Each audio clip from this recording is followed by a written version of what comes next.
Қайырлы күн достар, бүгін сіздермен Рафаэлло тортын жасап көретін боламыз. Ол үшін алдымен 4 жұмыртқаны араластырып аламыз.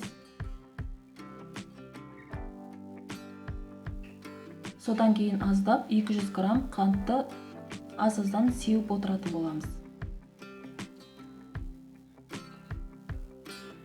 Массамыз сәл көтерілгеннен кейін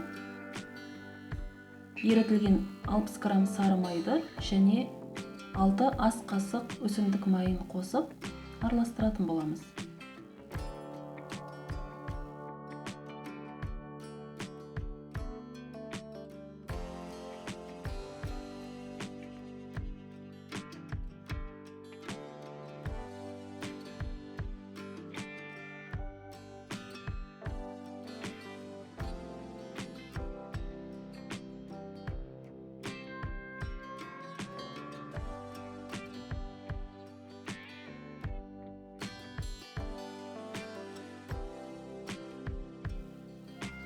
Оның бізде 250 грамм, оған 15 грамм разрыхлительді қосып, осылай араластырып алғаннан кейін массамызға бөліп салып араластырамыз.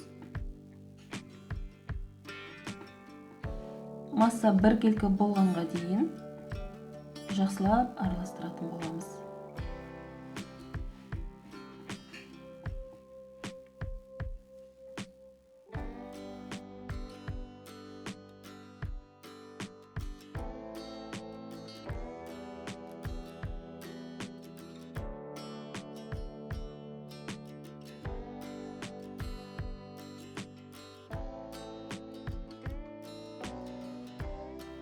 Дайын болған массаны 4-ке бөліп, бір бөлігін осылай пергаментке салып аламын да, дөңгелек етіп жайып шығамын. Мен көз өлшеммен жайып шықтым. Егер сіздерге қиын болса, пергаменттің үстіне форманы қойып, дөңгелек етіп сызып алсаңыздар болады. Әр қайсысын осылай дөңгелетіп алғаннан кейін, қызып тұрған пеште 180 градуста 6-7 минут қана пісіреміз. Піскен піспегенін шпажкамен тексерсеңіздер болады.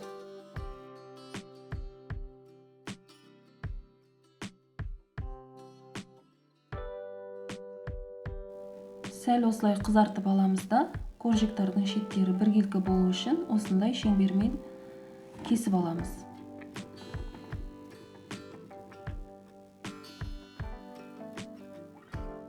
Келесі кезекте біз тортқа крем дайындайтын боламыз. Кремге 350 грамм сүзбелі ірімшікті салып, оған 550 грамм кілеге қосып, және 150 грамм қант қосып араластыратын боламын.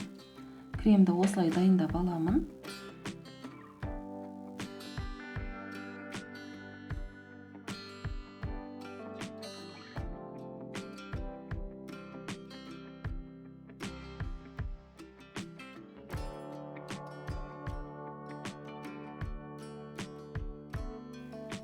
Енді тортты жинауға кірісеміз. Астына осылай кремді жағып алып, әрбір коржикқа кондитерлік пакетке кремді салып аламыз да, осылай айналдырып жағып шығамыз.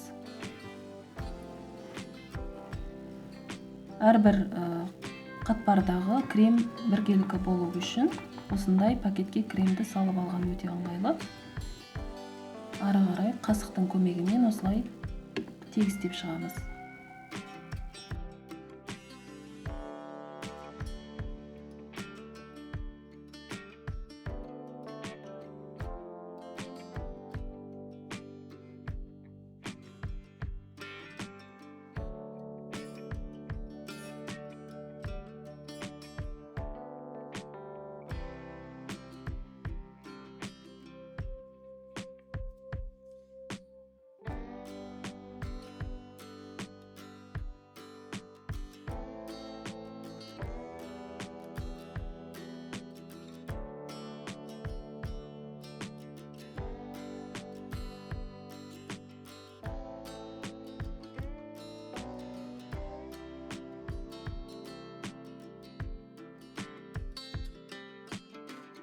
Міне осылай тортты жинап болдым.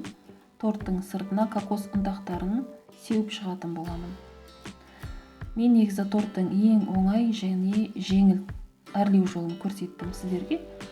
Әркім өз қалауынша торттың сыртын әрлесе болады. Дайын болған тортты 2-3 сағатқа тоңазытқышқа қоямыз. Сіздермен бірге болған Ерке Қуатқызы келесі жаңа рецепттерде жолыққанша сау болыңыздар.